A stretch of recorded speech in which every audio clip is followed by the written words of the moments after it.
Excessive inflammation may play a role in a number of leading causes of death and disability, including type 2 diabetes, obesity, heart disease.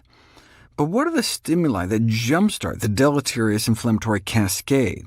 You typically hear about the pro-inflammatory nature of a chronic high-fat diet, but the inflammatory effect may not be limited to chronic intake. It may be evident after the consumption of a single meal. Within hours after eating an unhealthy meal, inflammatory markers like IL-6, interleukin-6, can skyrocket, doubling within 6 hours.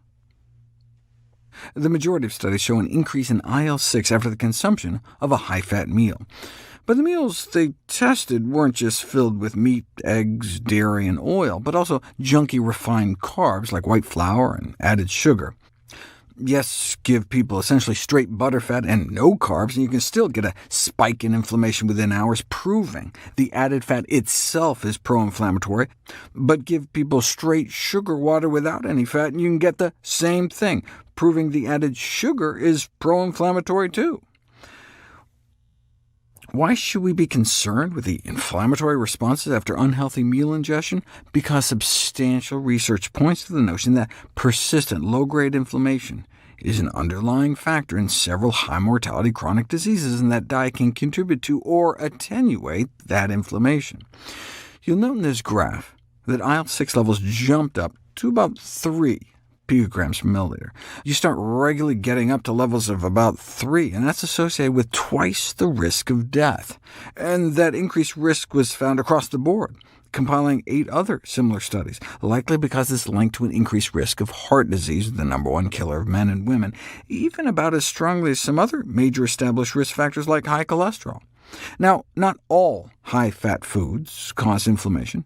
More than a dozen studies combined show that whole plant foods such as nuts do not increase inflammatory markers, even eating up to handfuls of nuts a day. In fact, spread half an avocado on a beef burger, and you may be able to blunt some of the inflammation caused by the meat, even lean meat. There are reviews purporting to show a drop in inflammatory markers after eating wild game, which is about as lean a meat as you can get, but that's only compared to store-bought meat.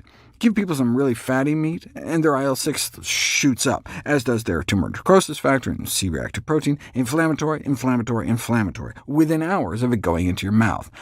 But what if you instead eat a kangaroo steak? Extremely low fat on the order of elk or moose.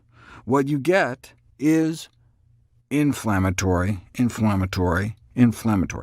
again within hours of it going into your mouth. Now, certainly less inflammatory than conventional meat you might get at the store, but pro-inflammatory nonetheless, increasing markers of inflammation within mere hours.